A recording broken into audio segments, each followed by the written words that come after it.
Good afternoon. Good afternoon. I am tapping in just a little early. And on today, I decided because I've been highly impacted by a sequence of events that happened over the weekend. And I've been highly impacted to share and open up my private mastermind group for today. And I'm not sure if I'll ever open it up to the public again. But leadership is very important. Okay. First, I can start off by saying that I have almost 5,000 Facebook friends, almost 3,000 followers just on Facebook alone. And I also have a following that I'm just now starting to generate on YouTube. Please, please, please let me know where you are tuning in from. Wherever you are tuning in live from, I would love to know. So let's just dive off in it. I have a special message because no matter where you work, I see a lot of posts, and I know you see them too, right? You see the posts where people, they hate to go to work on Monday. It's something about their job, something about the environment that they are just not good with.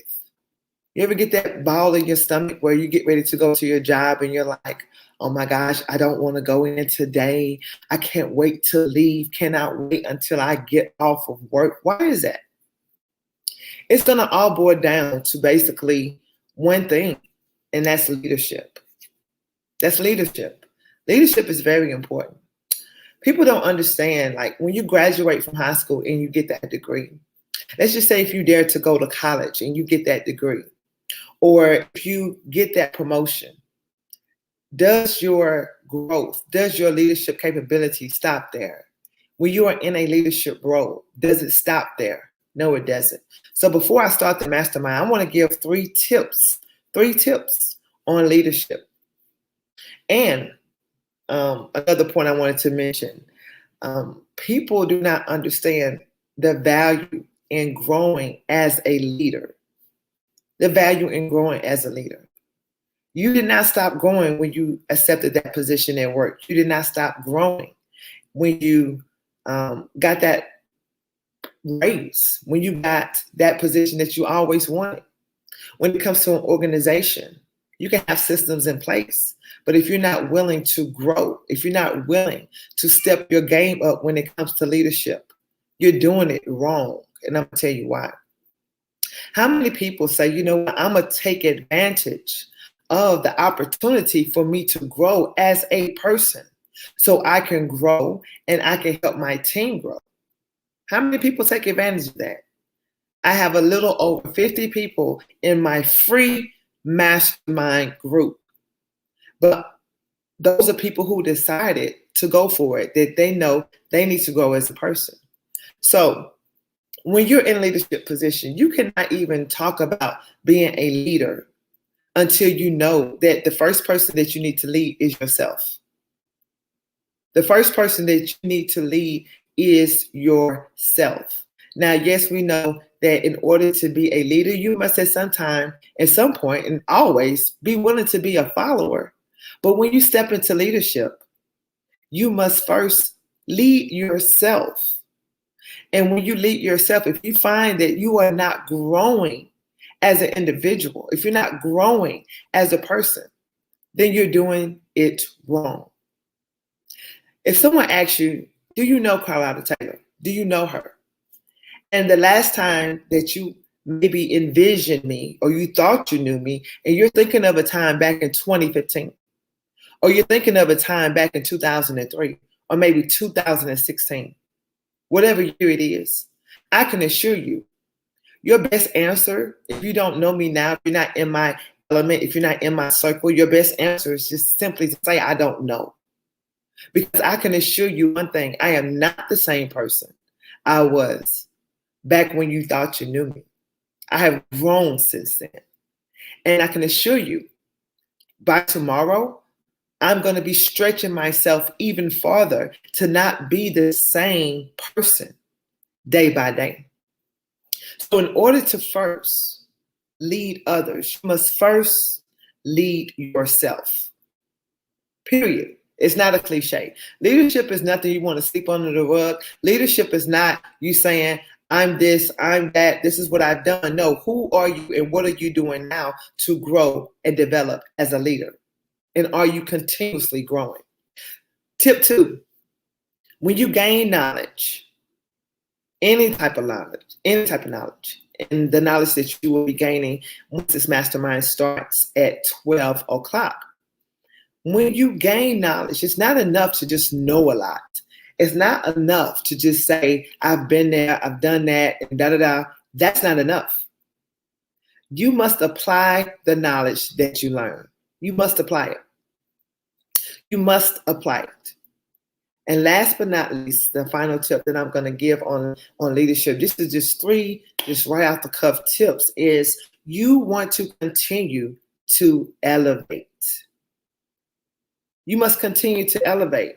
If you are not continuously elevating, you have stopped growing. And guess what? Before long, the ship is going to start to sink. Why is that? Time continues to move. Nothing stays the same. Nothing should remain the same.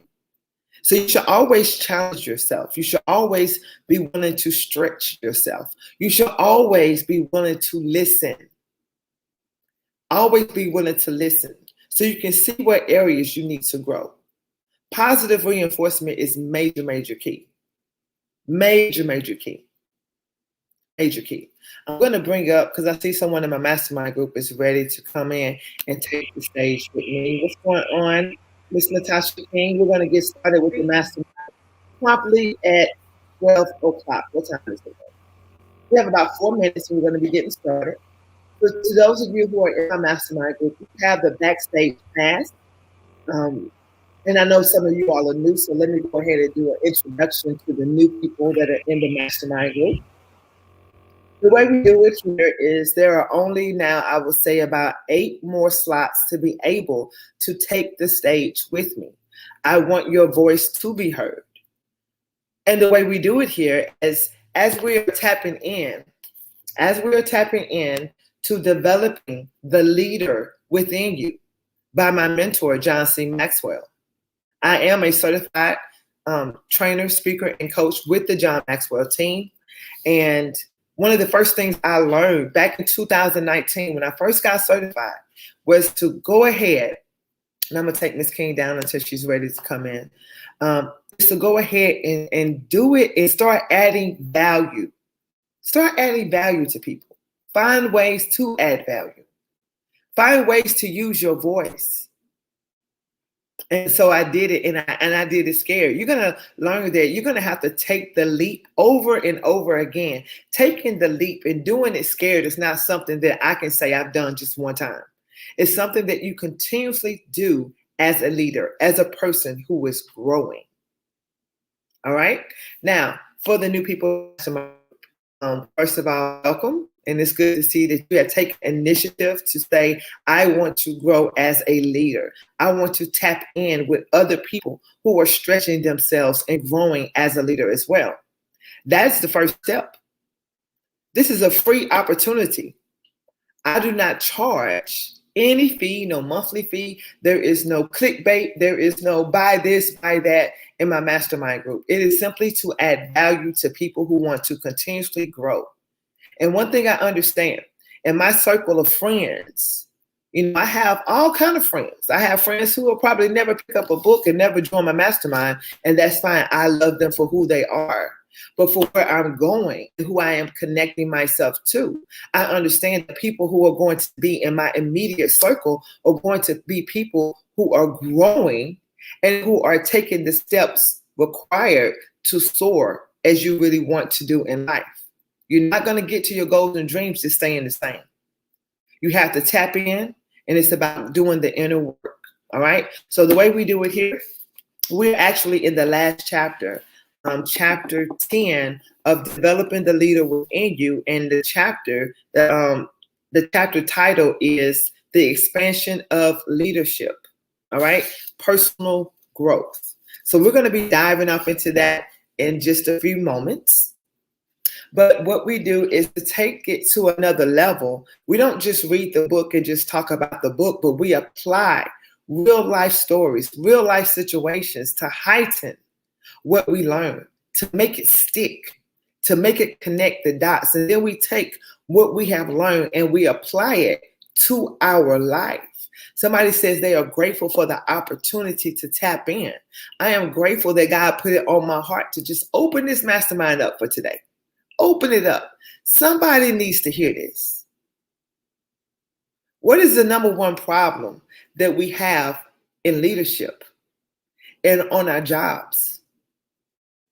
Who's willing to grow and be stretched? Who?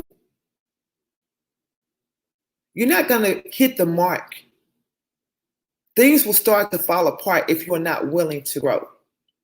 I'm going to go ahead and add Ms. King up to the stage. And for anyone who is in my mastermind group, you have a backstage pass. You have a backstage pass to get on the stage with me. And don't be afraid, okay, to use your voice because everybody speaks up here. And that's one great thing about the mastermind is that we get some great, valuable feedback. Great, valuable feedback. And we bounce off each other's ideas. We take the book, the text, to the next level. And I know a lot of you on YouTube and on Facebook, you may be taking your lunch break in just a few moments. You may be walking out of your office. I challenge you to click on the live. I challenge you to, even if you can just listen in. Somebody told me, well, Kalada, I'm not going to be there. I'm there in the mastermind group. I'm not going to be able to be on camera and to come in into the view, but I'm going to put my earbuds in on my lunch break because they understand the value in growing and the value in leadership itself. All right. So now we're going to go ahead and get started. We're going to go ahead and get started with the actual group. And let me go ahead and jump in here real quick and let them know that we are on. So they need to go on and tap in. Give me one moment.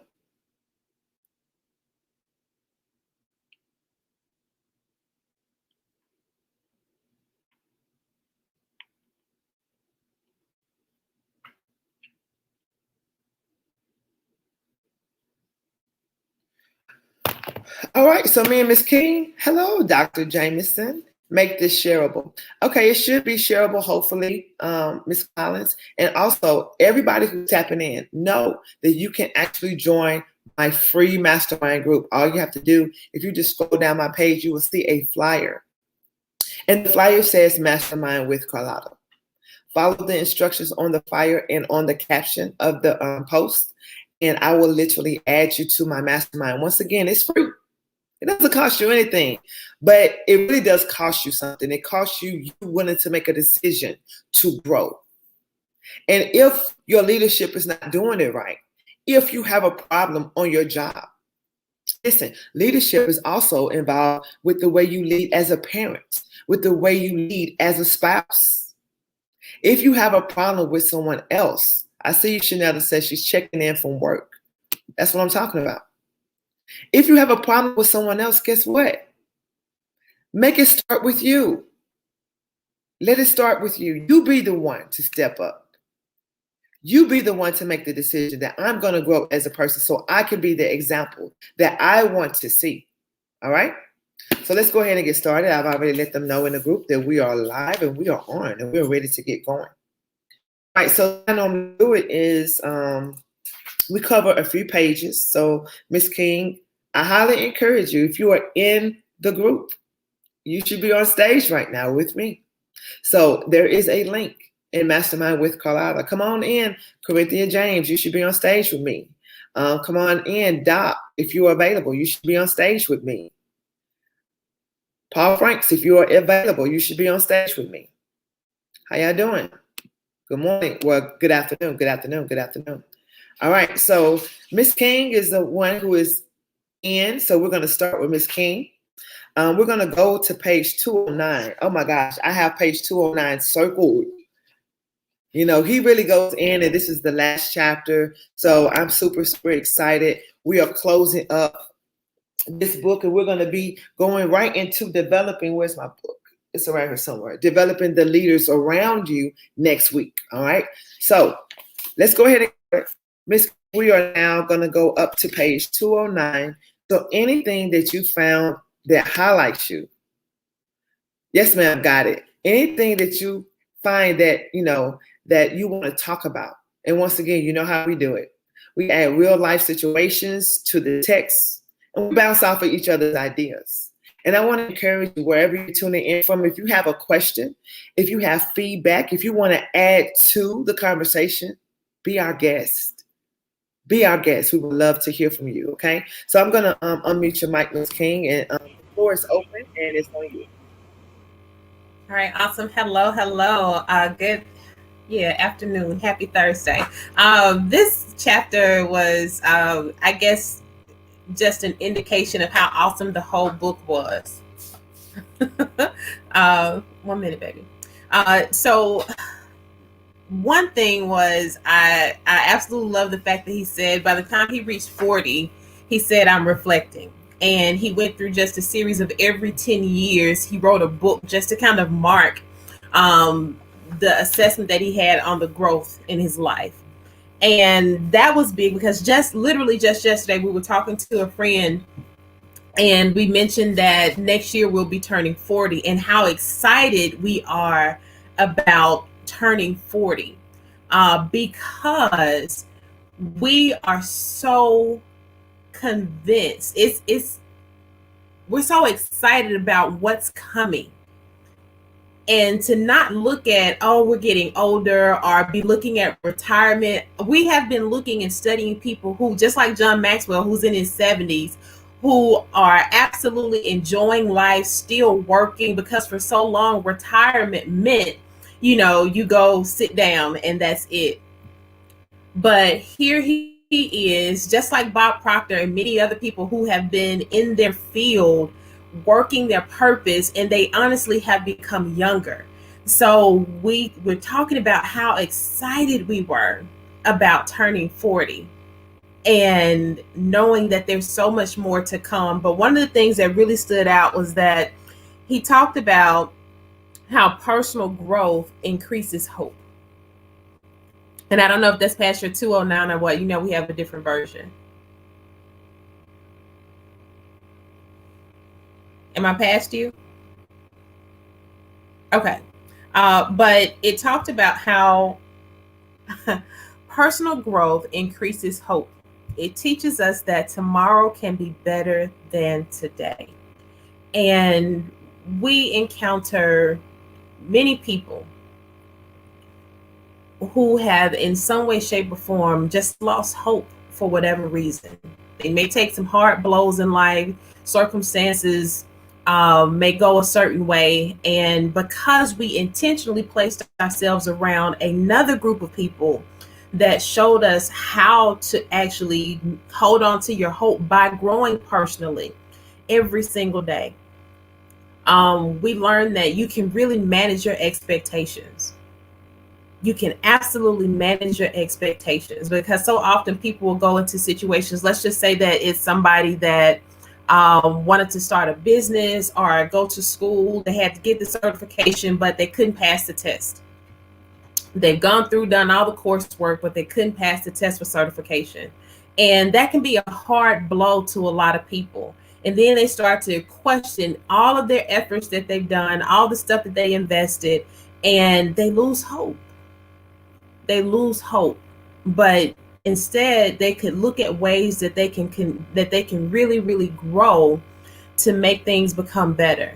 So that was one of the parts that stood out, that was pretty significant for me, was one, looking at age as an opportunity for growth and for bettering yourself. But the other part is having a growth mindset to truly grow every single day, and how that builds hope.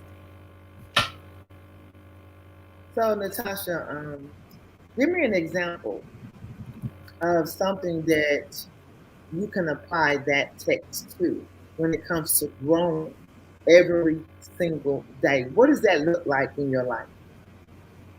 For me, that looks like evaluating myself, especially when I feel I have hit a wall or failed. And I'm talking about on an ongoing basis.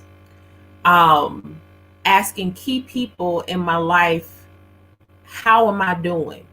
And being open to receive what they say.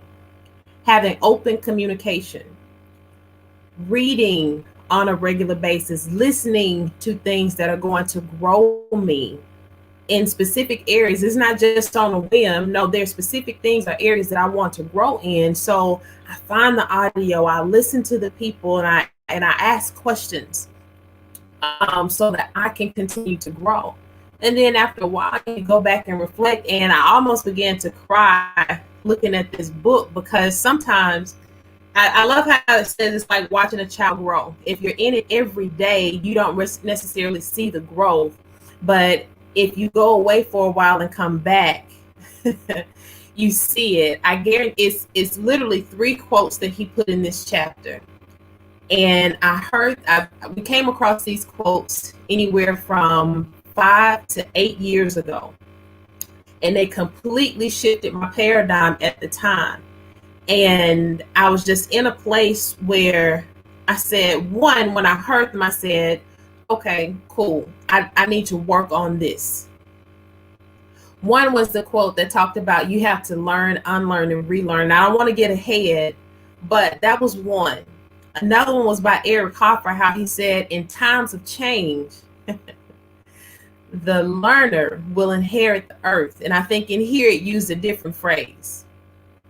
But the learned, meaning people who are not willing to grow or learn and continue to get better, they will find themselves beautifully equipped to handle a world that does not exist. And I'm emotional right now because I know the work that we've put in to understand that. I first heard one of those lines in 2017.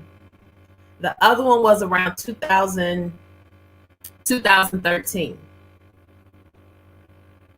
And so, and to see it come back around today, and to see how he used the words capacity in this text, that's powerful. And I promise you're in the trenches every single day working towards something, but you honestly don't necessarily see the growth. You don't see how far you've really come until somebody says, hey, look, you turn around. Did you see where you started? It's like, oh, dang, I didn't realize I went that far. Right? So the practical examples is day by day doing something. It does not always feel good in that moment. But if you just take a breather and you look at why you are doing it and understand that it's part of the journey, and the fact that what you're doing is going to help somebody else, that day by day stuff, this chapter resonated on so many different levels. But seriously, it's the day by day stuff of reading, tapping in, checking yourself when you have a negative thought and correcting it in that moment. Is literally like you got to grab that thought and pull it down and make it obey. It has to obey the truth that you know about yourself. Those little daily things that you do every day. How you talked about, Carlotta, how you just do it scared and you got to keep going. You got to keep doing it scared.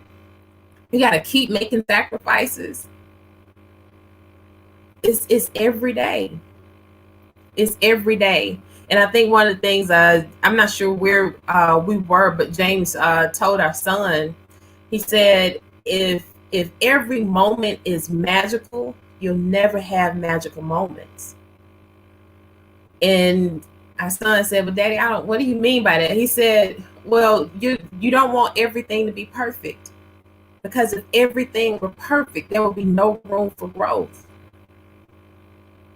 And it was followed up by another question, but why? And he said, that's just life. That's something we are teaching every single day. That is just life. You have to grow. So I hope that answered your question, but it's those daily practices of keep going and just stay in that space as much as you can. Man, absolutely. Thank you so much for that impactful feedback. You gave a lot of tips. And what I love about the text is when he said he was having a conversation with a gentleman. And the man was like, man, that was good. I wish I would have heard this 20 years ago. I wish I would have heard it 20 years ago. And John Maxwell says, no, you don't. And the man looked at him like, what you mean? Like, no, I'm saying I wish I would have heard that 20 years ago, because who would I would have been if I would have heard what you said today 20 years ago? And John Maxwell had to let him know, look, I wasn't even the same person I am today 20 years ago. So no, you didn't want to hear that. I was nowhere near where I am. So they both had a little laughing moment. But also think of it this way, because, I like to take it to another level. Not only would he have not wanted to hear what John Maxwell said 20 years ago, because John Maxwell was not who he is today or on that day and time 20 years ago, but he would not have been able to receive it, because he would not have been in a receiving atmosphere, in a receiving mindset. He would not have been matured to where he was in that very moment 20 years ago. So this chapter is all about growth. We're talking leadership, and we are talking growth in this last chapter, and not just growth, but personal growth. Now, I mark up my books anytime I'm reading. I'm like highlighting, circling, I might even draw something by it just to make it pop out to me. But that's one of the things I had underlined. And a lot of times me and Natasha, we always have like certain parts of the book that we both want to pull out at the same time. So that lets you know that you're going and flowing with a group of people, a group of individuals, and we're growing together when we can read a book and we are all pulling the same points out of the chapter. I love it when that happens. Miss Wakasha, I'm not sure how to say your name. I'm going to stick with Miss Collins, says, it wasn't the right time for him to hear it. That's right. Period. Come on now. All right. So I'm on page 208 in the text, and where I have underlined, is this what we have come to? He's talking about the passing of time guarantees that we will get older, but it doesn't guarantee. Y'all ready for this? We will get older, but it doesn't guarantee we will get better. We will get older, but it doesn't guarantee we will get better. I have a master's degree in leadership, but if I just stopped there back in 2013, when I finally got it, and if I just stop there with leadership, that does not mean that I am getting better as a leader, because I can always point and say I have a master's degree in leadership from Belhaven University. No. What am I doing to continuously grow? What am I doing to continuously stretch myself? All right, let's go back to the text. I also have on page 207 all of the points that John Maxwell took away. See, this man, he will make a keynote speech. He will make a to-do list or examples to follow off of any event in his life. He makes his whole birthday a point. He writes a book about his birthday. He writes steps when he attended a class reunion. I believe it was the 50th one. I'm thinking, was it the 50th class reunion? I'm thinking that's when it was. But anyway, he walked away from his class reunion. Who does that? With 5 steps, 5 ways to intentionally not act old. 5 ways to intentionally not act old. How many times do you hear, or do you go, or do you know of people who go to class reunions, especially when they're older in life, and they're talking about only thing that happened in the past, as if the present is not relevant, as if there is no future, only because they stopped growing. He said old people stop growing. They think they know it all. They think they got it down pat. Number 1, ask questions. Natasha hit on this just a minute ago. She said she's always asking questions. When you stop asking questions, you have lost interest in life. So he said, I will remain inquisitive. I will remain curious. I will continue to ask questions. You get bored because you stop asking questions. You get bored because you stop looking for ways to learn. Number 2, keep the bar of excellence high. I talked about the other day in a live. I said good, better, best. Best is excellence. You should always strive to operate in your highest form of excellence. And what did John Maxwell say? He said old people lower their standards And guess what? Being old is not just about your age, ladies and gentlemen. Being old is an old frame of mind. Oh, I know everything. I have this, I have that. No, it's not about just age. It's about having an old mindset. Don't have an old mindset. Raise the bar, as John Maxwell says. Raise the bar. Raise the bar. I'm trying to let y'all quotes get on it. Somebody says, say it, coach. Be people-centric. People-centric. Old people become self-absorbed. You cannot grow when you are self-absorbed. It's all about you. You got the position, you got the title, you got the rank, and now, boom, you're going to show them who's tough. Oh my gosh, please go sit down. Please. Be people-centric. Be posture conscious. Old people slouch. It's real comfortable to be sitting like this with y'all. I could be on this mastermind just like this, chilling. But guess what? I got to stop. I got to get some posture. John Maxwell said he don't want to be walking around with a slouch. He said, you look younger when you stand tall. You actually look more confident. You actually look like you know what you're talking about when you stand tall. Hold your head up, chin up, chest out, ladies. All right? So if you don't have it down pat, then work on it. Remain today focused. Old people talk about yesterday. I just talked about that. But he said, I will look forward and talk about today. I will look forward and talk about today. When are you creating your future? You are creating your future right now in this very moment.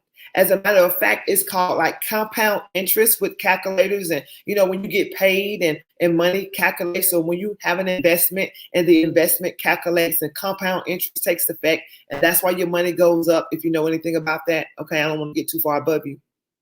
But if you take one step a day in the growth direction, if you challenge and stretch yourself one step a day, you're going to look back over a whole year and see, wow, look what that one step a day did for me. For the whole entire year, you're going to grow, period. Okay? Let's keep it moving. I have on page 208, pardon me. 208, I have underlined, that night we realized that the good old days weren't really that good. They're just talking about sitting back, watching old film when they used to play basketball. And their memory, in their mind, they were just some superstars, right? All of it was Michael Jordan in their mind. But when they went back and watched the actual film, they was like, man, we sucked. So tap into today to see how you can grow yourself. Hope is the same way. It looks forward. It's the firm belief in things that will be a growth and hope. And I have underlined on page 209. 209 was very, very interesting to me. 209 was very, very interesting. Growth sustained over time realizes hope. Therefore, if you string together enough days of consistent growth, you begin to change as a person. Now, one of the best ways we can apply this knowledge that we're going over, really don't look at any other person because we can all find faults. We can all find fault in other people. But let's tap into this message and focus on self. Because at the end of the day, everybody is a leader in some shape, form, or fashion. Somebody's watching you. Somebody's looking up to you and saying, oh my gosh, they're doing it and they're inspired. That's a form of leadership where you can inspire others even when you don't know it's happening. Even when you don't know it's happening. A growth habit strengthens hope. And I have underlined in the text on page 209, the fourth paragraph-ish. There's only so much you can do. Now, you got to realize you can't do it all. You have to realize you can't take on the world. I said it the other day. I'm not Superwoman. I can't be at this place at every single time to save the day. But there's only so much you can do. You must do that much. Even if you don't know how much that is, do something. Doc says, I'm getting older, but I'm not giving into my age, period. Come on, period. Paul Frank says, one step a day makes an amazing difference. That's 365 more steps than the average person complaining about the last failure or success. Great point. And someone on Facebook says, yes, focus on self. Absolutely. Now we're going to open up the floor. What's going on in the mastermind group? Why is Natasha King the only person on the stage with me? I don't know if you all know this, but there is a link. I pinned it and I made it in the announcement section. Come on and join us on the stage, please. We would love to hear your feedback. And for those of you who are outside of the private group, continue to post your comments. We would love to hear your feedback, your insight. Let's take this text, this last chapter of developing the leader within you to the next level. And we only can do that by getting your feedback and bouncing ideas off of each other. All right? All right, so we're going to open up the floor to page 215. How are we looking with time? Let's see. Good. We're going to open up the floor to page 215. Natasha, the floor is open. Once again, anyone that is in the mastermind group, you have a link. The link is pinned to the announcement section.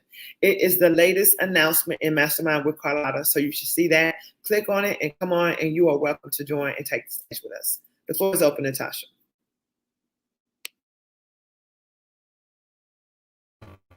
Okay.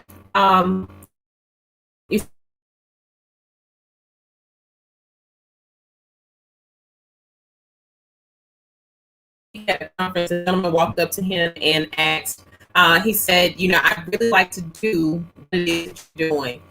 And he understood what the gentleman was saying because he had just been this presenter. I think it was a couple of thousand people were there and they were all engaged. And so a lot of times people see the outward, they see the image of, success, or what they perceive success to be. But John Maxwell asked him, well, are you willing to do what I've done? And immediately the gentleman just kind of pulled back some because he understood and knew that what he was watching wasn't something that just happened. And that's a big question that we people have to ask themselves. Are you willing to do the work? There's always a sacrifice to be made, and it's not just one. It's a daily thing. It's like picking up your cross daily and walking, right? There's this movie called Doctor Strange, and you all watch Marvel comics, but there's this clip of Doctor Strange at the end, and he goes to talk to whatever this black force, whatever is, and he continues to die. And he says, as long as I'm doing this, other people will be able to live. If I have you preoccupied with trying to destroy me, other people will be able to live. And so that's something to think about with your purpose. Are you willing to make those daily sacrifices? Those daily sacrifices so that others can continue to be blessed by what it is that you're doing. And that's how big it is. How are you willing to do it every single day? And it's not some huge thing, but it is some daily sacrifices, like discipline. And I said it before, how Miles Monroe talks about, and I know I've used other authors and stuff, but so does John Maxwell. He pulled in so many people that we read. He talks about how your vision will create the disciplines for your life. And so he talks about, are you willing to pay the price? That's what you have to ask yourself.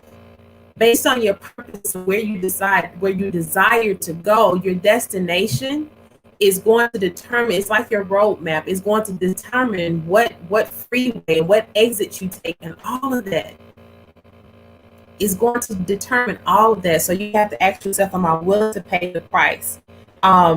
He said, sometimes I think I should tweak the cost of question, because that was something that was mentioned previously in the book. He said, am I willing to continually pay the price for my dream? And he went on to say, every level of growth calls for a new level of change. And that's just something that, again, I said again, you have to manage your expectations, and you may need somebody in your life, not may need, you're going to need somebody in your life to manage those expectations, because every time you make that step, you sacrifice, you push yourself, you take the step scared, you're going to need somebody in your space or in your life to help guide you in that, help you manage your expectations.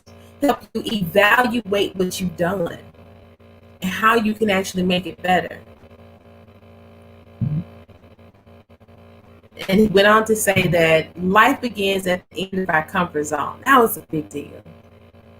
That's a big thing. Life begins at the end of your comfort zone. How many people are comfortable now and wondering why they are unfulfilled? You're wondering why you're unfulfilled. And I don't know where, I should have highlighted or took a screenshot of it, but he was talking about how you can pretty much waste your life waiting for time to pass by as opposed to using time to fulfill your life. And that was another big one. But and the other was I think he has questions in here, the learn, unlearn, and relearn. And I'll say this and I'll give it back to you, Carlotta. My background is in education. And when I say my background, it wasn't just a profession that I had, it was my whole life. Meaning that both of my parents were educators, well over 30 years in the field. Not only both of my parents, but a good number of my family members on both sides of my family. To go on a little further, when I was growing up, especially when we moved here to Jackson in 90, every one of my friends had at least one parent that was in education in some way, shape, or form. And it was just a part of what I was and who I was. And so when I went into the field of education, I had so many beliefs centered around, because that's just how I was raised. All of my beliefs about education were wrapped up in everything that was given to me in the environment that was mine. However, when we had our son in 2014, none of that could have prepared me for what we decided to do to homeschool my son. Our son has never been inside of a school building. He does not understand what weekends are. He does not understand what holidays are in the context that most of us, because we get out of school or we take a break for a holiday. That does not register to him. And I'll go so far as to say as he's never heard the word homework before. And before we started doing like serious lessons and activities with him, he does not know what it feels like to really sit at a desk to work. And I feel some kind of way sitting here and saying that publicly, because it took a lot of work to unlearn a lot of the beliefs that we had. Now, given the environment, a lot of things are necessary when it comes down to education. But one of the things that I had to learn about education, and I'll say two. One thing is mentioned here in this text is that knowledge alone or information alone is not power. You have to apply it. You have to take action on what it is that you've learned. Otherwise, honestly, you become frustrated just because you have all of this information and you are not putting it to use. The other thing was, education is not to pour in. It is to pull out. And as an educator with, I'm saying 14 years, but it has been my life. I have multiple degrees, credentials to honestly work in any capacity from kindergarten to 12th grade, probably the collegiate level, district level, state level. I have the certification to do that. I don't even tell people that because I wanted to stay in the classroom, because I knew and understood that any decisions that were made you have to look at where does I guess what people say, the lowest level of influence, or if you go all the way down, the person who's being serviced is that child. And so I wanted to see what decisions and changes look like.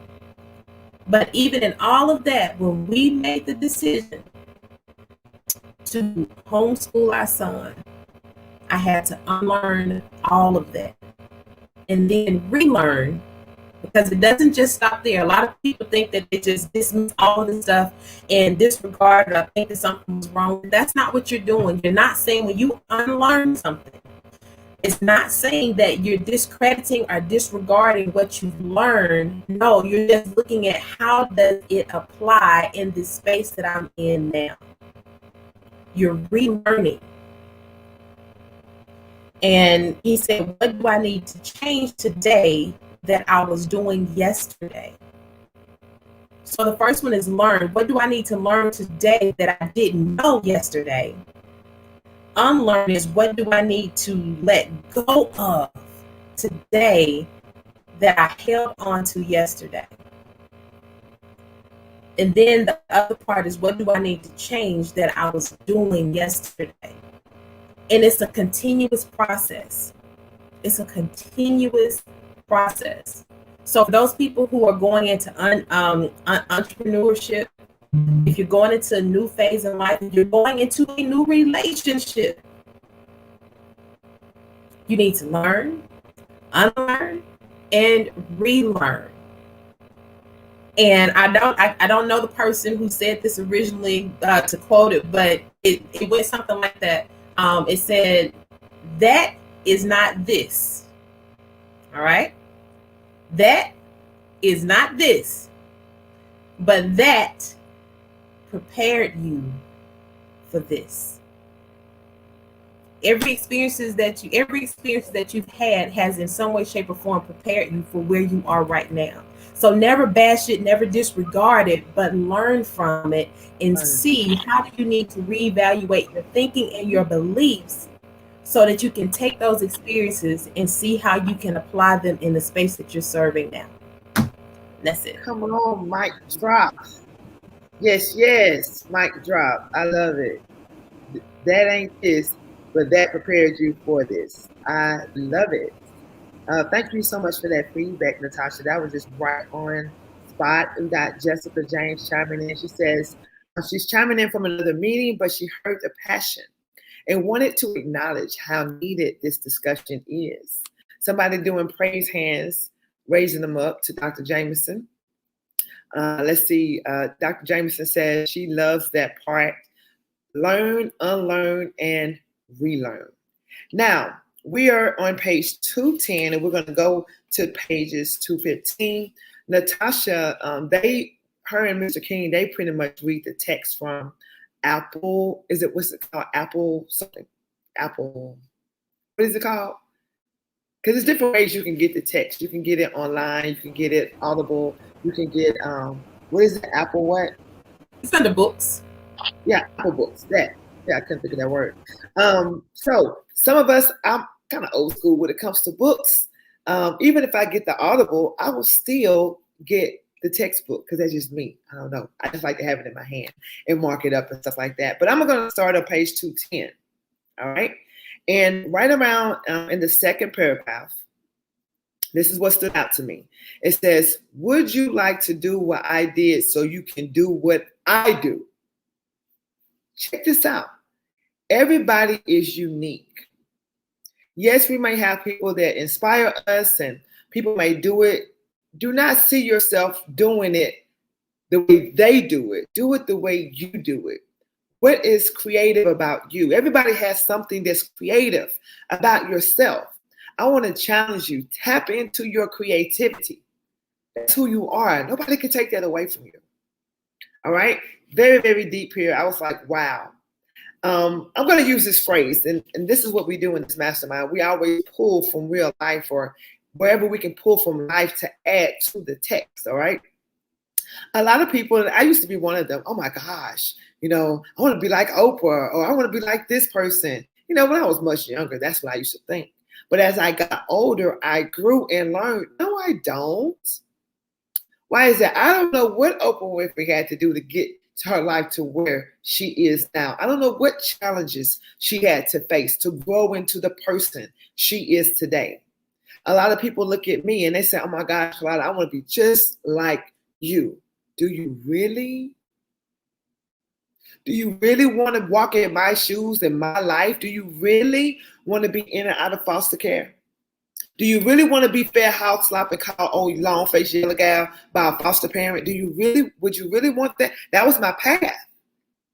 And see, who I am today is a straight line. It's a connection for everything I went through in my life. My lows, my highs, all of that. So you really don't want to walk in no one else's shoes. That's why you have your own set of shoes.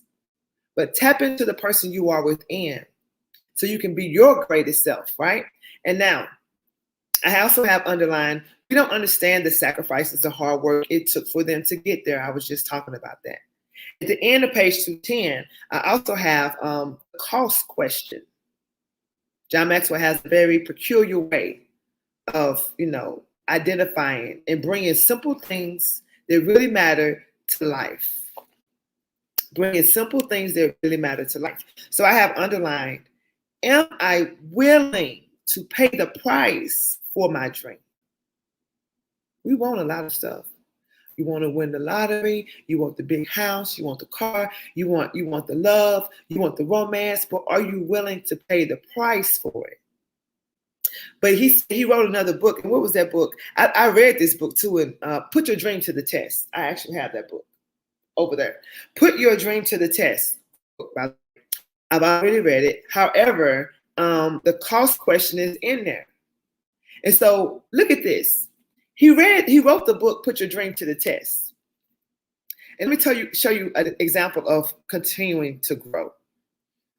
He said in the book, when he wrote it, the question was, am I willing to pay the price for my dream? But as he continues to grow in life, he elevated to a point where he said, I should have tweaked that question. That question really wasn't good enough. So the question should be, am I willing to continually pay the price for my dream? Continually pay the price. It's nothing you do just one time.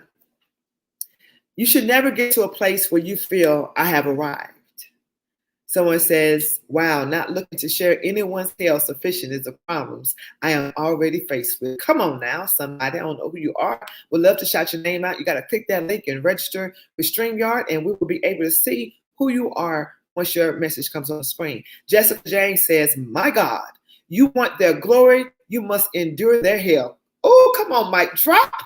Never hate on what? Anyone. That's Jessica James for you. That's Coach Jess right there for you. And Chanel says, yes, we have to be careful when coveting another person's anointing and gifts. Very, very insightful and impactful, Chanel Chrysler. I just pulled out my copy of the book. Come on, David Leary. Come on, David Leary. Come on and join in this mastermind too while you're at it. Come on to join the group. Free group, by the way. All right, let's get back to it. Page 211. I have underlined, there is no practical use for a rubber band unless it has been stretched. In the 15 invaluable laws of growth. And actually, I have this book right here. Why do I have this book right here by my desk? Because as a life coach, this is the very first book that we tap into. As a life coach, I use this book. And I use a lot of John Maxwell books because it's a part. I do my coaching in sessions. Very good book. If you haven't read it, you need to read that book. I think that was my first mastermind back in 2019 that I did. But what good is a rubber band if it's not being stretched? It's no good.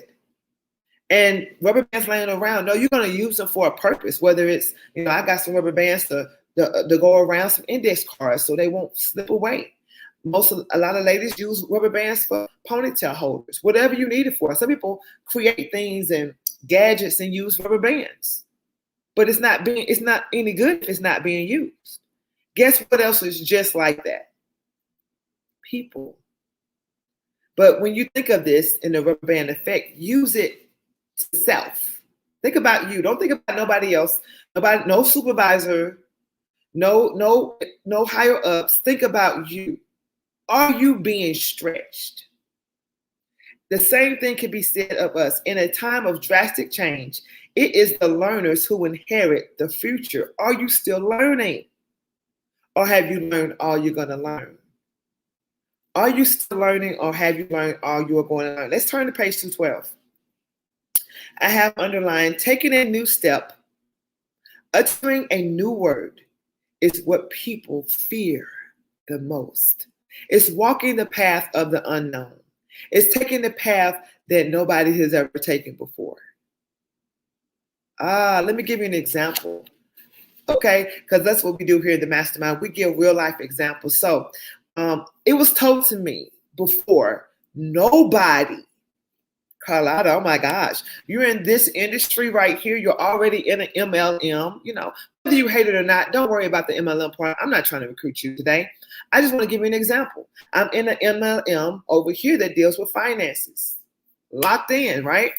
And as I continue to grow and we elevate in that original business, so came wellness, right?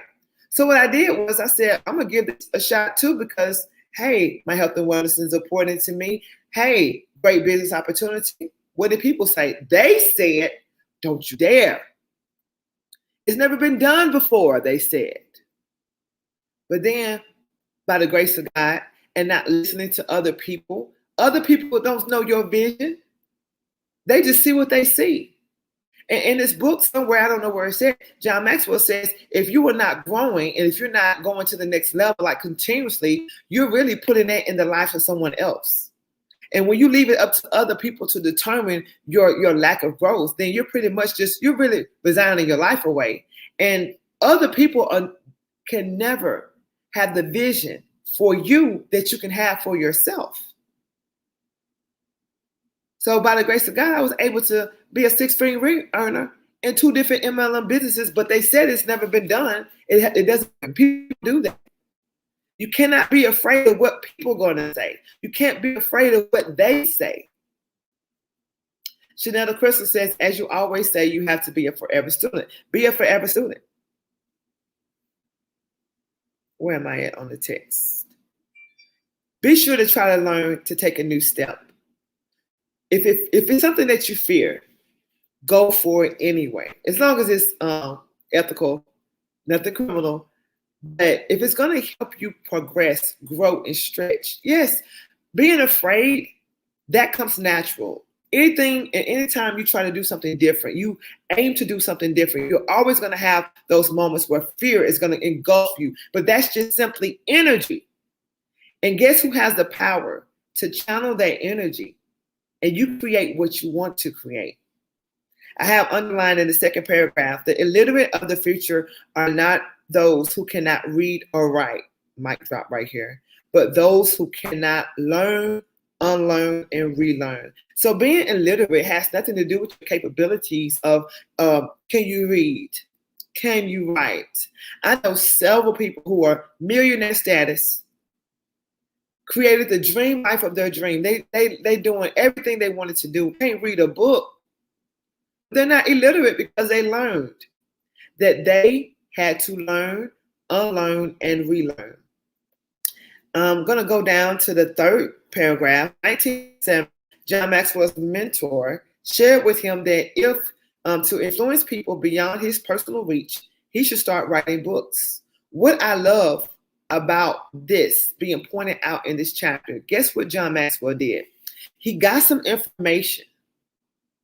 Now, anytime, even in this mastermind, if something resonates with you, be sure to post in the comments, share with us your thoughts and your input. But at the same time, when information is brought to you, and it can potentially help you in your field, whatever you do, wherever you are, wherever you work, or whatever area of your life. What I love about what John Maxwell did is that he said the day that those words were spoken to him, the very day, was the day he decided to become a writer. This was back in 1977. The key takeaway from that moment is that he applied what he learned. He applied it. He didn't simply just hear it, oh, it sounds good. Oh, yeah, I'm going to do that one day. He started that day. Page 213. I have underlined, I'm going to go through the text real quick. We're doing not too bad with time. We're good on time. Okay, great. So I have underlined, I have learned to connect with the reader. He's learned how to tap in where he wasn't able to tap in before. He had to realize, what am I not good at? And let me work on that. That's what leaders do. What are your weak spots? We have to audit ourselves.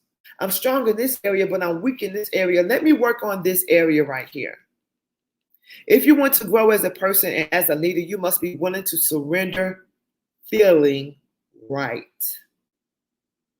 so that you can find what actually is right. He says, doing this doesn't require you to be brilliant, talented, or lucky. It just means you have to be willing to change and be uncomfortable. So I put, my takeaway was success equals growth. You are successful as long as you are growing. No growth, no success. Next page, 214. Average is the top of the bottom. And he goes on with a list of things about what average looks like. What average looks like. Being average is to take up space for no purpose, to take a train through life but never pay the fare, to return no interest for God's investment in you. Wow, you are here for a reason, but you are not here to be average. That's for everybody. Corinthian James says, application always requires sacrifice. You're so right about it. Even when it comes to your purpose, your passion, your destiny, your calling, there's going to be things you have to do to sharpen your skill, to get better, to work and operate efficiently in that area, no matter what it is. A painter, when they start to paint, it might not even look all pretty at first, but they kept going. They realized they were working with something. And guess what? When they realized they were working with something, they continued to paint and to get better and to learn and read books on how to take their creativity to the next level. With anything you do, don't just settle for where you are right now. Woo. Being average is to pass one's life away with time, rather than to pass one's time away with life. It's to kill time rather than working it to death. Oh, we got to be smart about how we work, y'all. Don't just work yourself to death, but kill time. Use it to your advantage. To be average is to be forgotten once you pass from life. The successful are remembered for their contributions. The failures are remembered because of pride.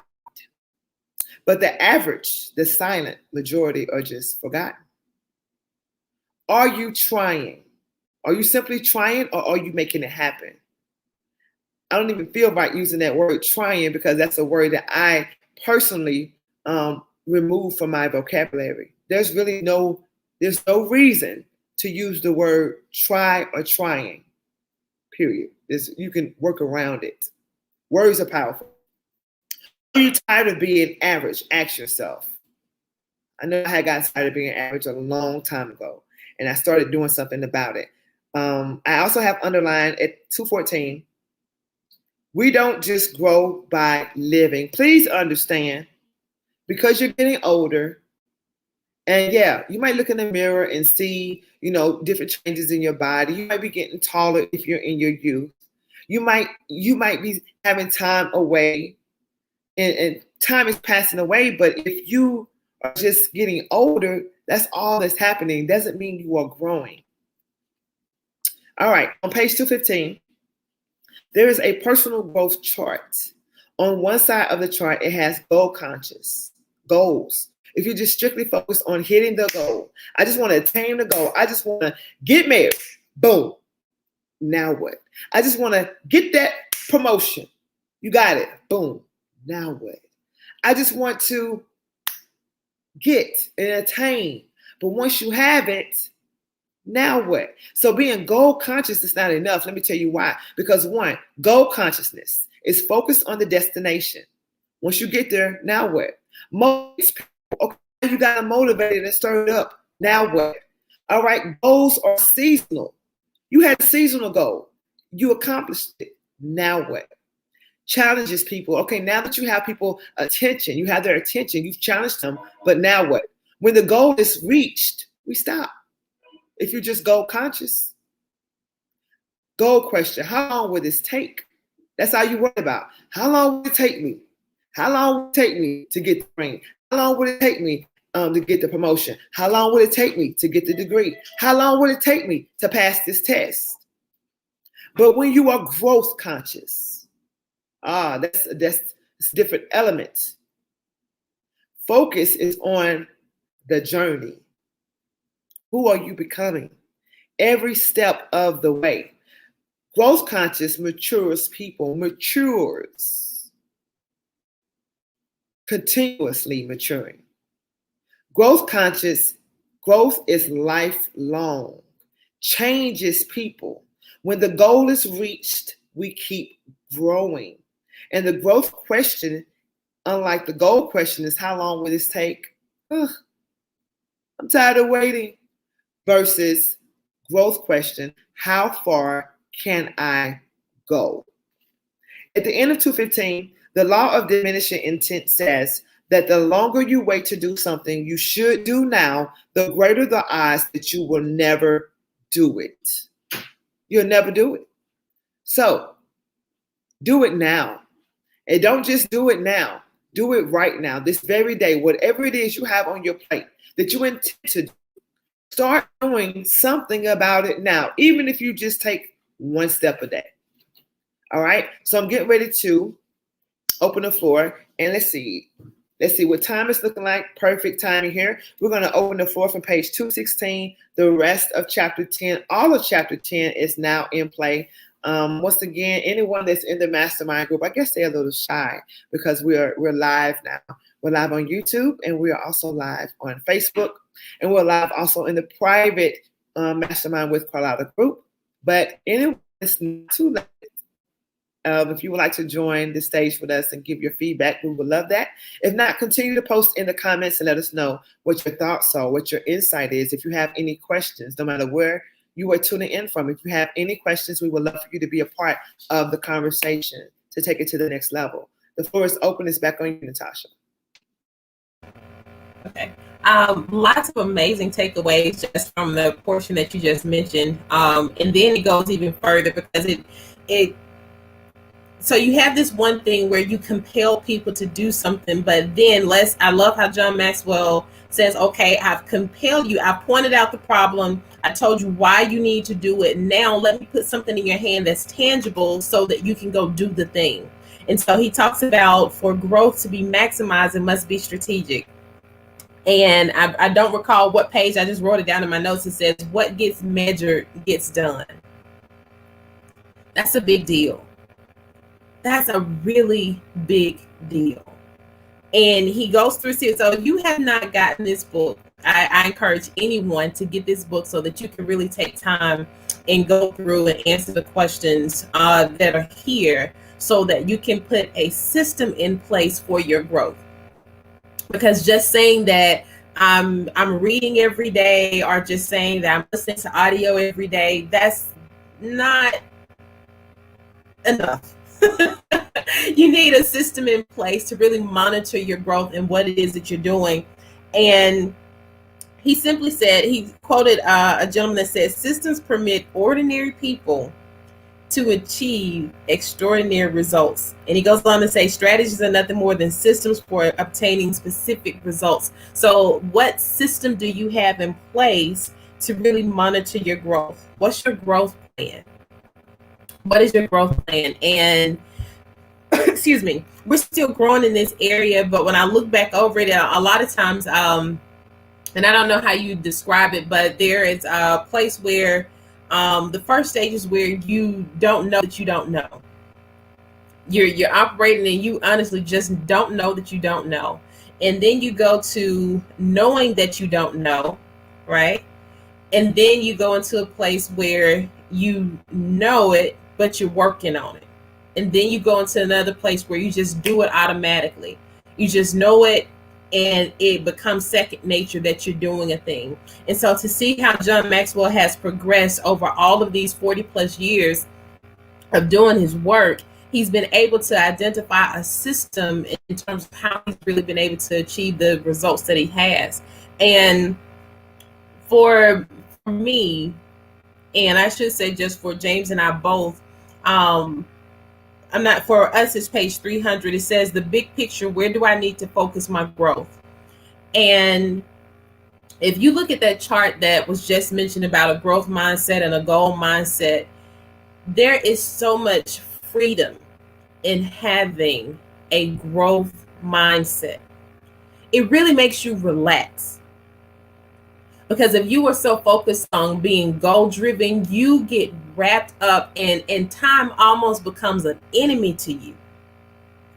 But when you look at a growth mindset and you focus on a big picture, you can begin to say, you know what? Time is my friend. And you can relax. I remember growing up, my mom would always tell me, there's more than enough time in the day to do what God wants you to do. And we need to just hear that, because we do get so caught up in being busy. Priorities are out of whack, doing stuff that's not going to matter in the long run. How many times have you worked on a project or an assignment or done something, and when it's all said and done, it wasn't even needed? Your supervisor, manager, or whomever partner you're working with, it wasn't even needed. Or you did all of this stuff and it just wasn't needed. So again, let's streamline priorities. And then it says the big picture, where do I need to focus my growth? And you can honestly start there and ask yourself that question. Where do I need to focus my growth? And it jumps down, he has these little bullets, and I'm not going to get into too much of it, but it says my strengths, the areas of giftedness that set me apart from average. I want people to go back and read the poem, Carlotta. I don't know if you're going to post it in the group or not. I'll take a screenshot, but that poem about average just hit a little hard. It was a little rough when people look at it, but when you go over to when he talks about my strengths, the areas of giftedness that set me apart from being average. Growing in my strengths enabled me to puts me in the top 10%. Top 10%. And he says, if you are in the top 20%, others will notice and admire you. But if you're in the top 10%, people will seek you out and follow you. I want you to think about that. Why do people call you? When your phone rings, when you get emails or when you get messages, why are people calling you? When you identify what that is, if it's something favorable and there's a common thread and it's for something good, that should be a strong indication that that's your strength. You need to fine tune it and see how you can be in the top 10% of whatever that thing is. But on the other hand, if the majority of the calls and stuff people coming to you for is on some foolishness or some nonsense, it's time to grow. It is time to grow. And then the other thing he said, my choices. I love this. He said, my choices, the areas of weakness that need to change for my overall improvement. Says making the right choices is the fastest way to grow because you are in control of your choices. Yesterday we had a conversation. We were on Facebook and we were talking about how you can control how you respond in any situation. When you learn to control your choices, that's simply just you being aligned and for me, it's being spiritually aligned and governed. I can be so in tune with the Holy Spirit, and when I do that, I begin to respect the sound of my own voice. Something as simple as if you're trying to change your eating habits. When you go to get something that you know you don't even have a taste for anymore, but you may out of comfort just want to grab something quick, or you used to snack on it all the time, but you're really working on getting better, and in your mind you're saying you don't want that, but you grab it anyway. Listening to the voices saying you don't want that or you've had enough is an indication that you're making the right choices. If it's a relationship and you get the "what you doing" text, how are you going to choose to respond? Your choices, the areas of weakness that need to change for your overall improvement. If you have a difficult person, whether it's on your team, in your company, wherever it may be, and you're trying to grow in order to work with this person, or you may need to separate yourself, but the choices, if you know you have a quick mouth that's not doing anything for the communication or the growth of that space, just know that your choices, these areas of your weakness, right, can change the overall improvement. And then the last part he said was his faith. His faith. He said his relationship with God, that influences relationships with others. He said, my faith is foundational to everything I am and everything that I'm doing. And I just said that without realizing. I said that me being a spiritually governed, that's what John Maxwell is talking about right here. Growth in this area enhances my life and the lives of those that I influence. And I think it's funny that he put that one as the third one. But to me, it's the first one. And quite possibly he put it at the end for true reflection for a lot of people, because we can be so goal driven and so focused that we tend to forget that at our core and at our being, it's because of him that we're able to really connect with people and really grow. So I love that part that he put in there. And then he went on to talk about how you can actually measure what it is that you're doing. And I answered the questions. I won't necessarily share it here, but it was confirmation that it's confirmation that we have had growth, because I was able to honestly answer the 5 questions that he asked in a relatively easy way. Let me see what page I was on when I answered those questions. Oh, I may be way ahead, Carlotta. Please forgive me if I got too far ahead. I remember the whole chapter 10 is in play now. You good? Okay. All right. And I'm trying to find the page I was on where I answered the questions. And I don't want to get too into time, but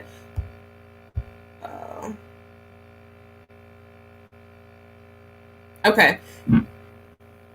Let me see if this is it. Can you reproduce what I can do? No. And let me find it and then come back to it. But I was just saying that the question, he asks a series of questions just like he does in most of the chapters. And it's a point of reflection and also a call to action. And I was able to, it felt good to be able to answer the questions, because I guess in a sense that we're already on our way. And it's not like we have to just get started.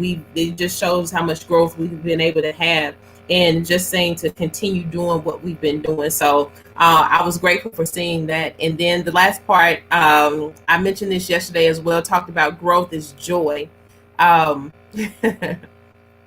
Growth is joy.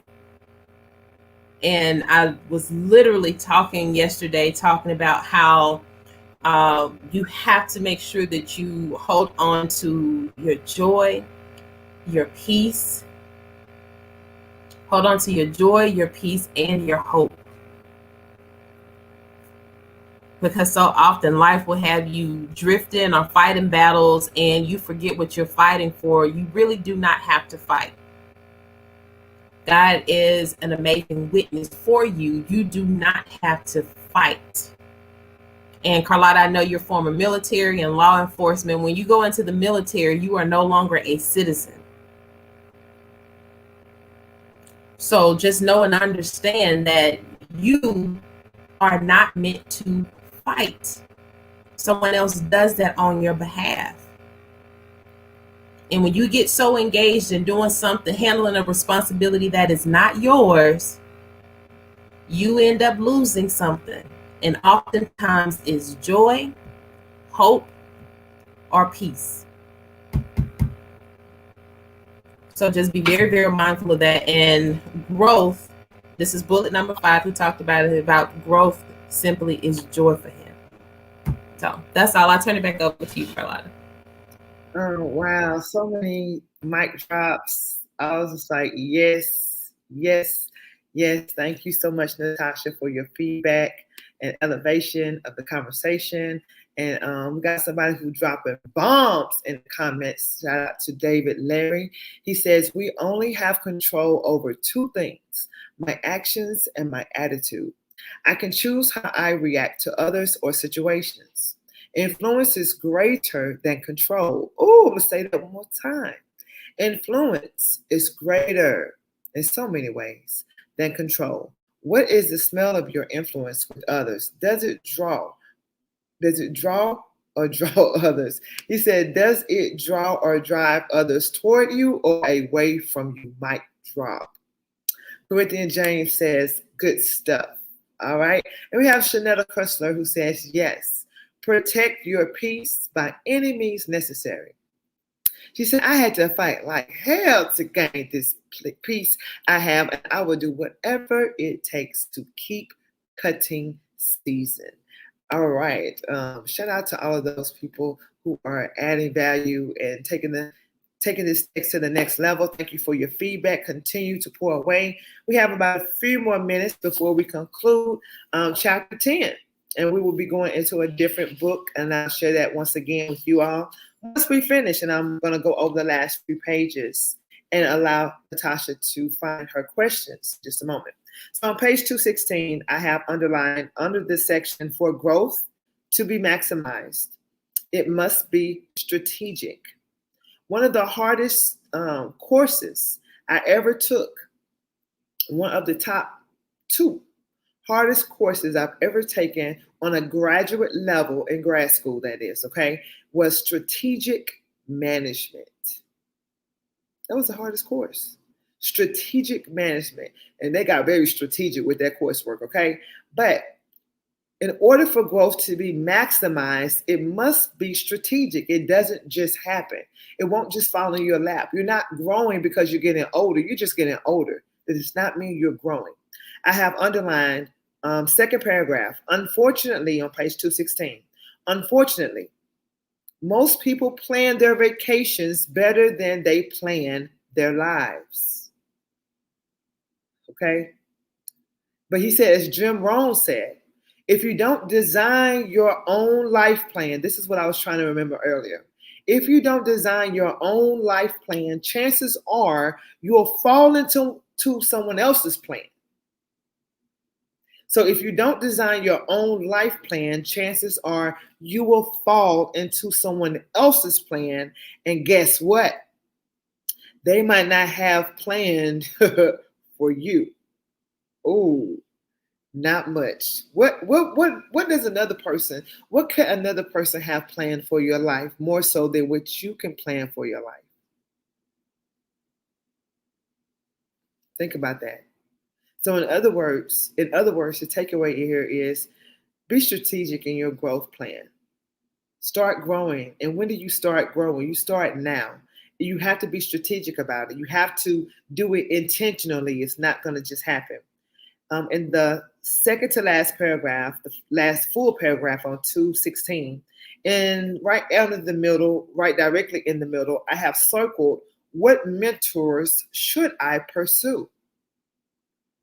What mentors should I pursue? Every person who wants to go to the next level, you need to find someone that is already on another level. And you need to look for mentorship, look for coaches, look for someone else who maybe does it how you want to, or can at least get you to the next step. This is not a one man or one woman show. That's why we're all here to learn and grow from each other. Now we understand everybody's not going to say, yep, I'm on it and I'm going to do it, but don't let that be you. One of the main reasons why I said, you know what, I'm going to take the leap and I'm going to do it now. Back in 2018 on Friday the 13th, I took the leap. I took a big leap. I did it scared. But one of the biggest reasons why is because I did not want to get older in life or be in my last moments in life saying, I wish I would have went for it. I wish I could have or would have did it. Why didn't I? No. See, we could all say today, man, I wish I would have got started 10 years ago. But, okay, that's over with.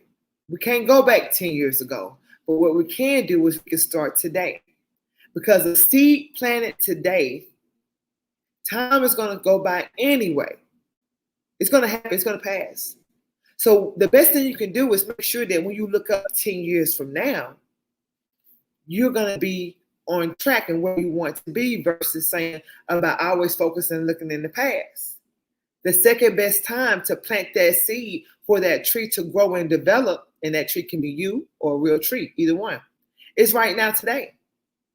So when you look up 5 years from now, next year, 2 years from now, it's the work you do now that is building you tomorrow. It's not just going to come at you. There will not be any change if you don't change. You will not be successful if you do not grow. The moment you stop being successful, the moment you stop stretching yourself, the moment you stop going to the next level or searching yourself to see how can I grow, that's when it's over. Just get ready for the epic failure coming right around the corner. Okay. Now, page 217. He talks about this. Yes, ma'am. Chanel Crystal says the time is now. My strengths, the areas of giftedness that set me apart from average. She talks about that. I think Natasha went in and talked about this as well. My choices, the areas of weakness that need to change for my overall empowerment. When was the last time you did a self-audit to look at your areas of weakness? Doesn't matter if you're at the top of your organization or you just coming in day one today, you just got hired. Congratulations. When is the last time that you looked at your areas of weakness to see where you can grow and improve? And he said his faith is what his relationship with God is what influences him. And Natasha talked about that. I remember that point. I have at the bottom, start where you are, allow the big picture to unfold. We have to get out of the mentality that we have it all figured out and I'm good where I'm at, and there's no need for me to pick up a book and to learn and stretch myself. There's no need for me to join a mastermind where other people are bouncing ideas off each other and going to the next level. No, you want to be open, start where you are, and allow the big picture to unfold. And allow God to blow your mind. I like to say it like that. 218, what gets measured gets done. Who stretched me and what stretched me? Do an audit. The people that are in your life, your circle, your friends, the coworkers that you go out to eat with, the people that you hang with, are they stretching you? Are they stretching you? Are they stretching you to attain your next level? If not, you need to spend less time with them. I didn't say it. Don't be mad at me. John Maxwell said it. He figures out a way. He said, I got to figure out a way to spend less time with people who are not stretching me. He also writes down the names of people who take up his time, but there is no value for either one of us in the relationship. That is major. Did you know that you can start right now? Listen, if you go to work and you're on your lunch break, you can start implementing things to stretch your growth. You could be busy. You could be a single mother, a single father. You can have so many things going on. You could be working multiple jobs. That used to be me. I used to be there. But you can designate a certain time of your life to make sure that in this hour, I'm going to stretch myself. I'm going to do something. I'm going to do something that is, I'm focusing and being strategic with my growth plan, even if it's on your lunch break. No matter where it is. As soon as you get off of work, or set a time, or why not before work, before you even go, designate an hour of time. I won't be designating no hour of time at 4:00 in the morning. I know some people get up and they hit that early morning button. Some people, I'm a night owl. But as long as you make time, I don't care what your sleeping pattern is. There's no right or wrong answer. As long as you get it done, get it done. In his early years of growth, everyone and everything stretched him. At first, see, when he was a rookie in the learning and growth business, he said everything and everybody, it pretty much stretched him. But then as he got older, he learned, and as he got more experience, he learned he had to become more intentional and selective about how he spends his growth time. Something tells me that he probably had it in his calendar. This is my growth time. I'm going to be very strategic and focused in this area during this time. He said he wants to be stretched. And so he gives a few points, and I'm going to read those points because we're going to be concluding here in the next 10 minutes. Once a mind is stretched, it cannot return to its original dimension. Once a heart is stretched, it cannot return to its original dimension. Once an idea has been stretched, it cannot return to its original dimension. Once hope is stretched, it cannot return to its original dimension. Once passion is stretched, it cannot return to its original dimension.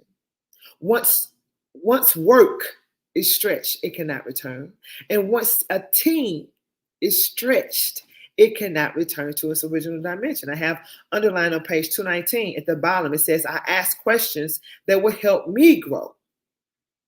That will help me grow. Growth doesn't come just looking for me. It ain't looking for you. Your next level is not looking for you. It's already there at the level that you need to get to. How about that? You need to be checking for it. You must proactively find it. If a person is watching or tuned in, whether you catch the real play or the replay, guess what? You might feel like, well, Carlotta, I have this question. Number one question. All my coaching clients, one thing that most of them have in common is they haven't really tapped in or know what their purpose is. Guess what? You have to look for it. You have to search for it. You have to be open and available. You can't just pray to God and tell God what you want God to hear. You have to meditate and actually listen. Guess where you can find your purpose? It's inside of you. It was there all along. I ain't gonna give y'all my secrets on how to find it. You gotta tap in for that. All right.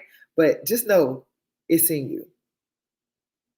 All right. So page 220, I found what I learned every day. I think that's very genius of John Maxwell. He always talks about how every topic, every thought, he writes it down. Now, I'm really good at writing down all of my thoughts because as a writer, some thoughts you just don't want to let slip away, right? So I have my notes with me all the time. And if I have a thought, I write it down. But he actually files them. That's really good. I want to get there. Okay. The number one time waster is looking for things that are lost. I pass on to others what I'm learning, sharing what I discover because it reinforces learning. So don't be a person who has all of this knowledge. You got all the goods, but you're afraid to share with others because you're afraid somebody else will outgrow you. That should not be your concern. We should not be in competition with one another. We should just all be striving to be our best self. Benny Roberts says, done in secret, rewarded openly. Someone on Facebook, I'm sorry, I cannot shout your name out because you have to click the link and actually register and subscribe. Don't pay a fee because that's what it's already paid for. But they say, wow, I must design a plan in my growth. Everything happens strategically. Nothing falls in your lap. Come on, notes. And the planning and implementing of the plan must be daily. Come on. Focused on self and my own personal development, period, without concerns of what others think. Cha-ching. Make the time and get it done. No excuses with a diamond. Now, man, whoever that is, whoever you are, them some good notes right there. Those are some good notes. Doc Virginia is clapping. And she says, indeed. All right, let's go ahead. I'm going to finish out the chapter. All right, so I have on 222, page 222, second paragraph. You can tell you're on the road to success because guess what?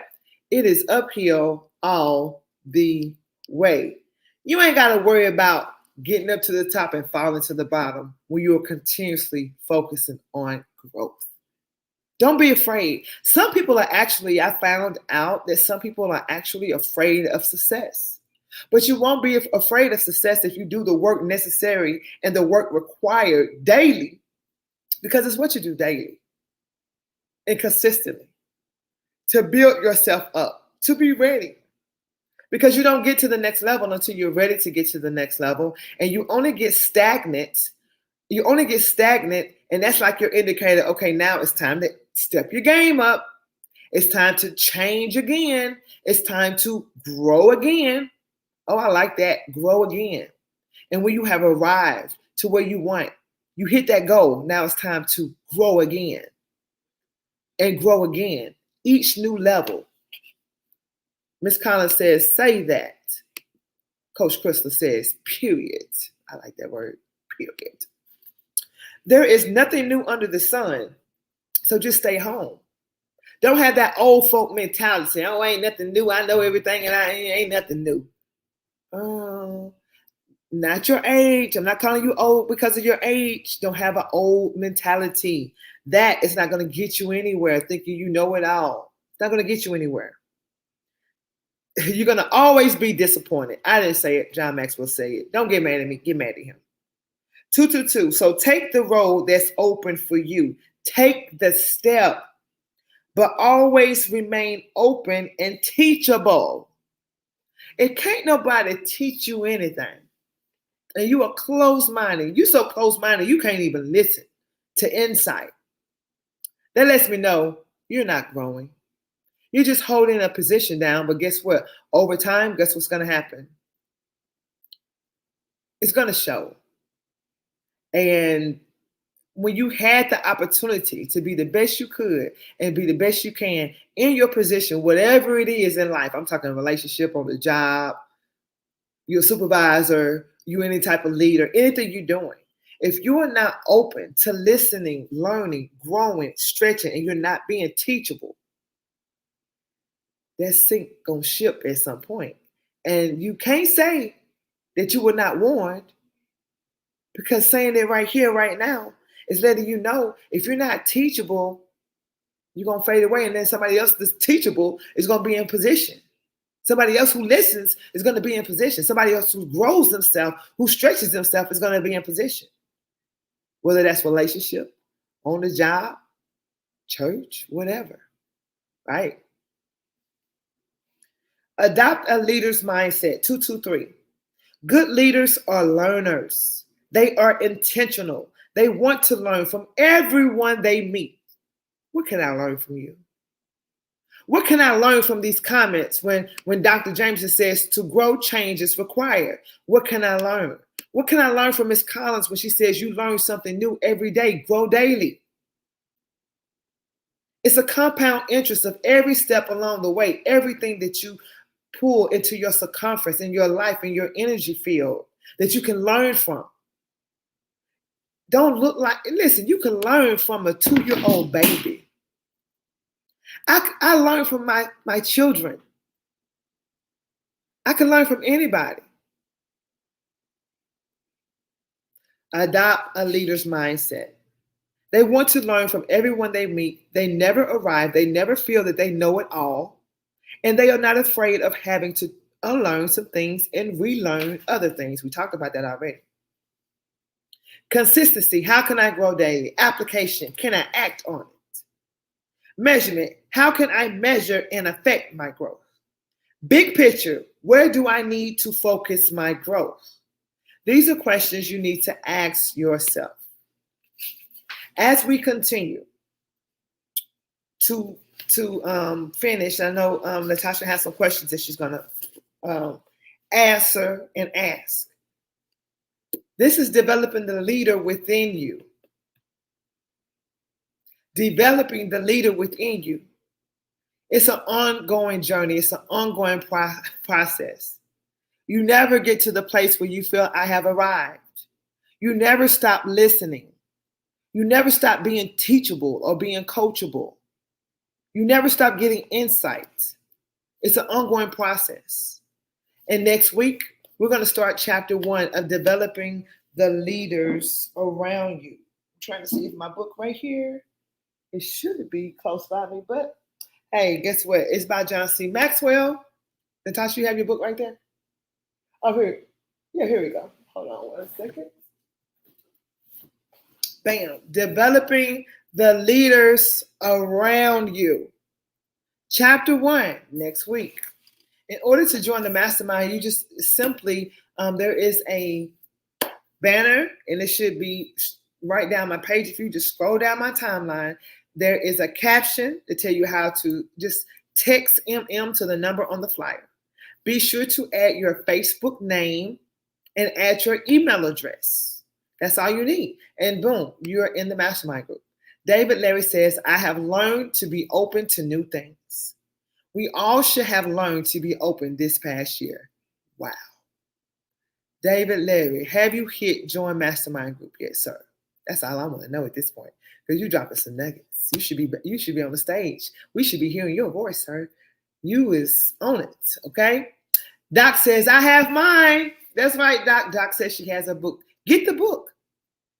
Don't wait till last minute. Listen, the way you prepare, the way you go into the mastermind, the energy that you bring to the table, it's all a part of your growth process. If you're a person who just like kind of wait until the day of and be like, what can I do? No, don't be that person. Prepare. Be strategic about your growth. Take it serious. Because it's a free mastermind, don't look at, see, maybe that's what it is. I don't know. Maybe because it's a free mastermind, people don't see the value in it. But the value is you.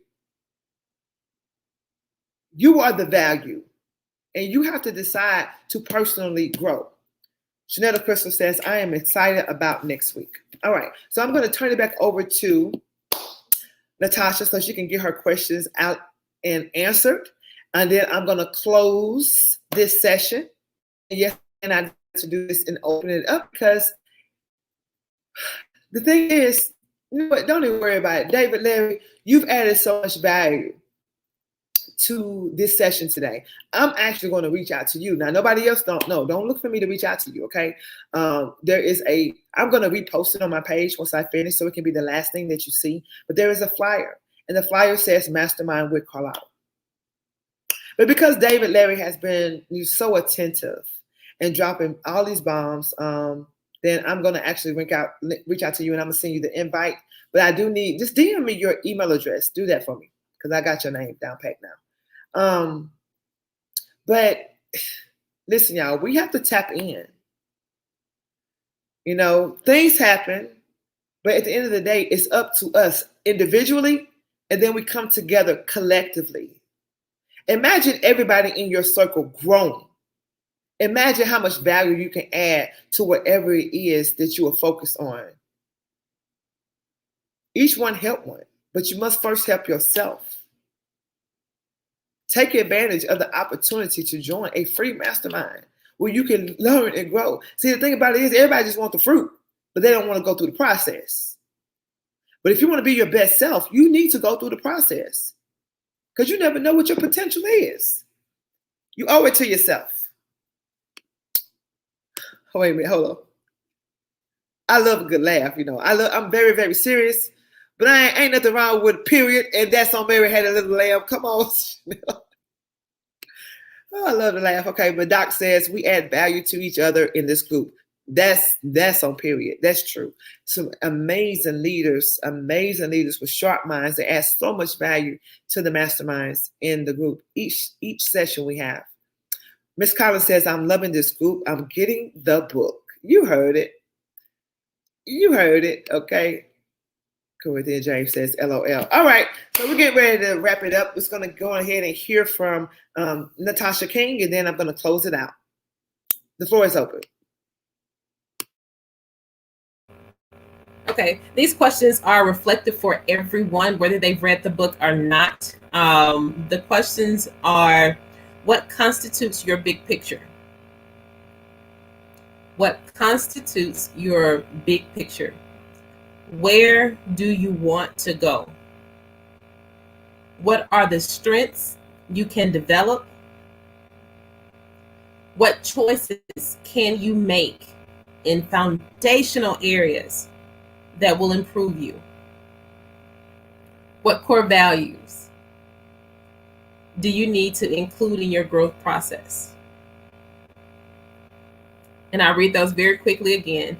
What constitutes your big picture? Where do you want to go? What are the strengths you can develop? What choices can you make in foundational areas that will improve you? And what core values do you need to include in your growth process? And John Maxwell said, if you can answer these questions now, they'll help you to be more strategic. However, if you were like him and you cannot answer those questions now, then you may have to start your growth process to begin seeing the big picture. Because we understand that many people may not see their big picture right now, but start your growth process now so that I used to always say that submission is seed for clarity. So once you begin to submit to taking those small steps and do the growth process, the big picture will become more clear. So thank you so much, Carlotta. Oh, wow. Thank you, Natasha, for just being so consistent. I don't think it's been one mastermind that I can even remember that Natasha King was not plugged in, that she was not there. I can't think of one. If it was one, it might have been just one, but I can't. Maybe just one, but you know, every single week we're right here at the same time, Thursday at noon. I've tried Thursday evenings. Listen, the same amount of people that get on at Thursday evening, the same amount of people that get on noon. There is no right time. So if you're saying, well, I wish you did it, listen, come on in the group because it's live. You can always catch the replay. If the time doesn't work for you, you can still plug in. If you can't catch the real play, catch the replay, okay? And we also add value to each other throughout the week in the group. And I'm just grateful and honored that people see value in the group and they're giving their feedback. And for people who are listening, it just fell on my spirit to just open it up publicly for this session. Now, I cannot say that for any sessions to come. It might be something I do maybe on the end of each book, at the last chapter of each book. I don't know. It's going to take it one day at a time. But at any rate, you need to get in this mastermind. If you are serious about your personal growth and development, it starts with you. It starts with you. Once again, we are going to be in this book. So we did this one, developing the leader within you. And now, what better way to follow up with developing the leaders around you? You need insight. You need other points of views. You need people who have done it and done it well. Ain't nothing wrong with looking at a blueprint that's going to show you how to do it correctly, how to do it right. Then what you do is, I'm not trying to be John Maxwell. No, you learn from. You take the information, then you apply it, and then you add your creativity to it. So you enhance it. Take it to the next level. Take it up a notch, right? All right, so this session was amazing. Hold on. Benny Robbins says, going into my vision. Come on now. Shanetta Chrysler says, thank you for this amazing space to grow into the person we desire to be.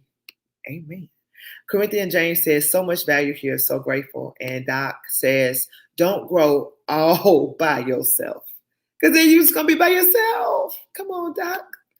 I call Dr. Jameson Doc, so that's her nickname. All right. So thank you all for tuning in. Thank you, Natasha King, for being there with me, and I don't have to be up here and do it. It's not a one-person show.